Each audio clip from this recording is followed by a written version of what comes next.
So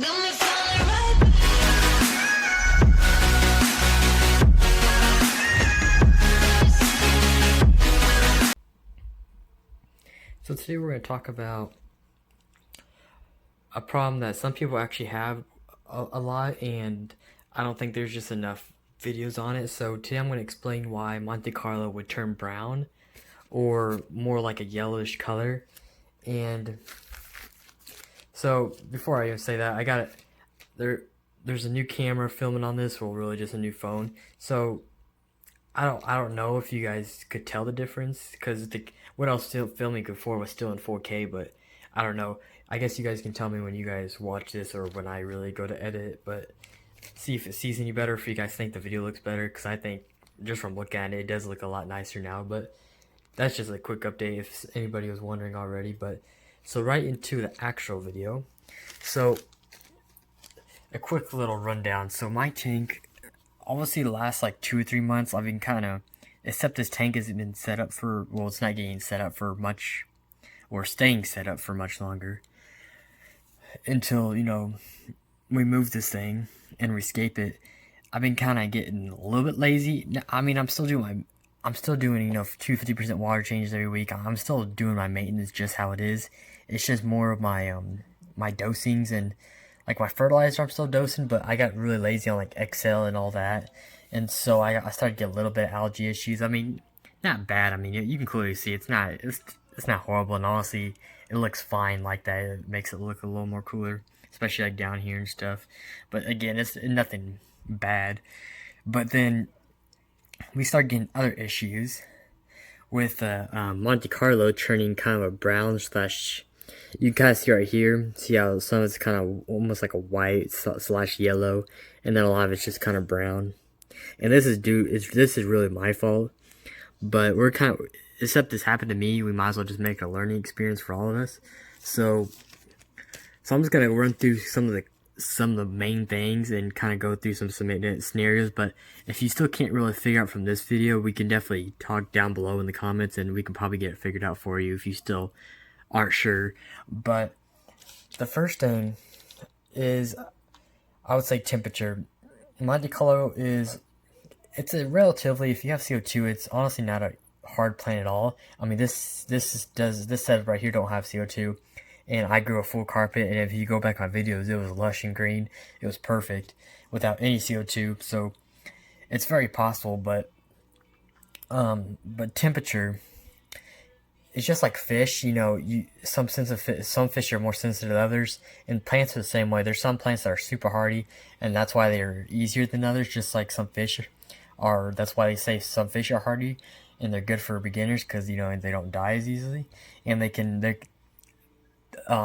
different things don't affect them as easily as other fish. So, and plants are exactly the same way. Some plants are harder to keep, and some plants just can go through anything. They can go through below freezing temps and still be alive, you know. But Monte Carlo is kind of in that mid-range, you know. They're not bad, but they're definitely not the easiest thing in the world. You definitely have to know what you're doing to even get a carpet. But so temperature, you know, you want to keep it in that, you know, 78 to maybe it was a little bit warmer, 80 degrees. And temperature's not going to, like, temperature's not going to do this much damage, but it definitely can stress the plant, especially if your tank is new and your plant is trying to acclimate to your new setup, or to its new setup. So that can affect a lot of things. But temperature, it won't just be temperature that does that, because it's usually involved with other things too. But the next thing is light. Light is usually a big one, because carpet plants always need a bunch of light. It's how they grow. And like my light is pretty much, for this tank, it's really good. It's the Phoenix SE. I mean, from the substrate, I think it can give about 120 par, roughly. So it's plenty good. But sometimes too much light or too little light can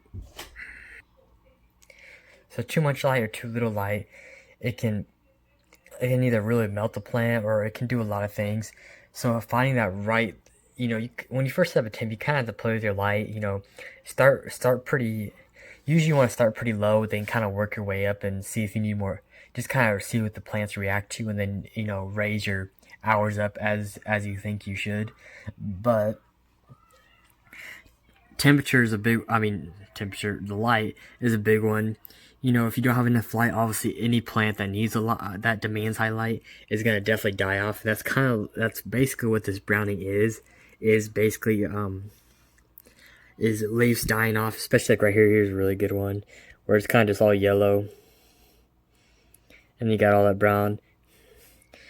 It's not as profound on video, but it's definitely definitely tell just seeing spots.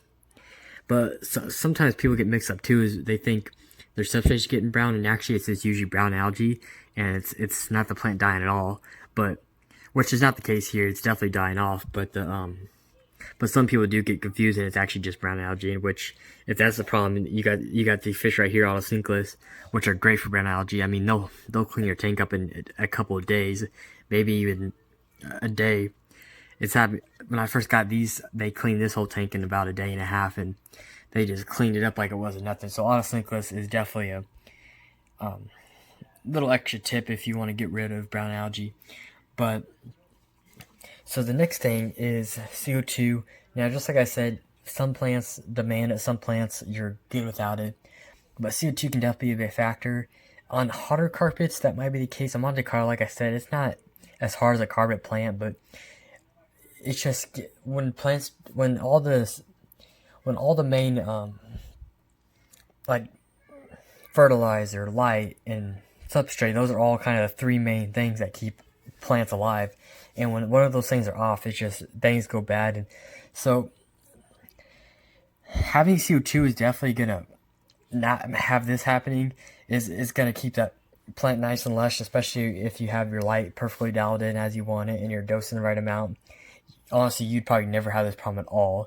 So that's another thing, is if it's starting to do this, maybe you should think about CO2. It definitely would help everything in the tank.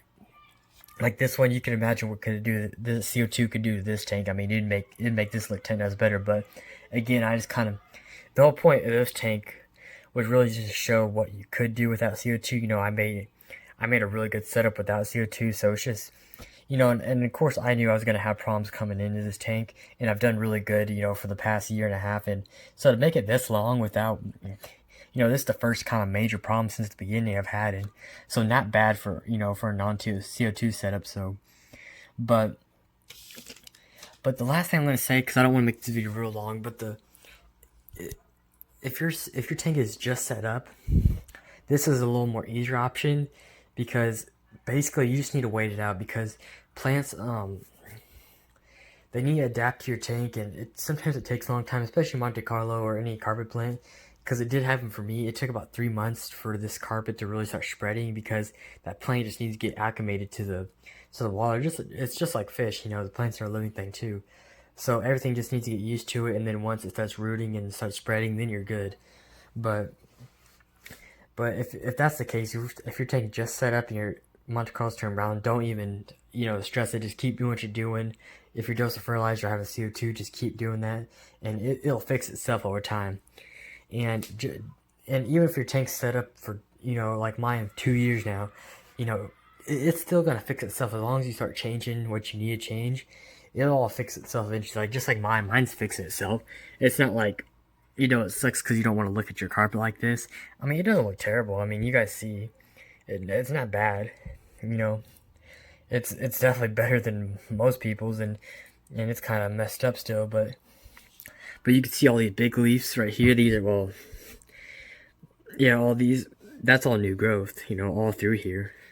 So this will all grow back and cover all this again, but it just kind of sucks to make it, just because your tank is probably gonna look like this for another month or two if you don't have CO2. If you do have CO2, man, maybe even a couple weeks, 2-3 weeks, and your tank will be back to normal. But yeah, so if you have any other questions, like I said, down below in the comments, we can get your problems fixed right away. We can talk whatever you need to do. If you have any questions about what any of the other plants are on this tank, or if you have a question about any of the equipment I have, anything, whatever you want, definitely down in the comments if you have any questions. And other than that, tell me what you guys think of the new camera, and I'll see you guys next time.